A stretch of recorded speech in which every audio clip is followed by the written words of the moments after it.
What did they? If we die, I love you. Look at your hand. Can you show you the hand? I'm sleeping. He's not sleeping. ពួកខ្ញុំបានមកតេស្តឡាន Tesla របស់មិត្តភ័ក្តិខ្ញុំមួយដែលគាត់ឲ្យឡាននឹងបើកខ្លួនឯងអ្នកនរគ្នាគឺគាត់អត់កាន់ចកោទេគឺឲ្យឡាននឹងបើកដោយខ្លួនឯងអ្នកនរគ្នាខ្ញុំមានអារម្មណ៍ថា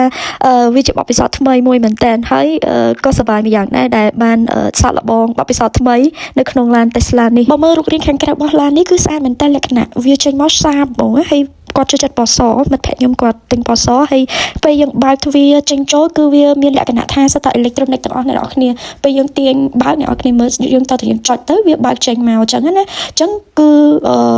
everything is electronic សូម្បីតែខាងក្រោយគឺកៅអីរបស់គាត់នឹងគឺដាក់កម្ដៅគូតយើងឲ្យក្ដៅហើយនេះសិតតែជាមិត្តភ័ក្តិខ្ញុំដែលពួកគាត់អត់មានគូអ្នកទាំងអស់គ្នាមើលពួកគាត់សង្ហាអត់ហើយសំខាន់ពួកគាត់មានចិត្តល្អគឺជូនពួកខ្ញុំទៅពិកនិកជុំគ្នាអ្នកទាំងអស់គ្នាហើយពួកយើងបានជិះឡានជុំគ្នាមួយគាត់ទៀតវាជាអារម្មណ៍មួយគេហៅថា friend zone ណា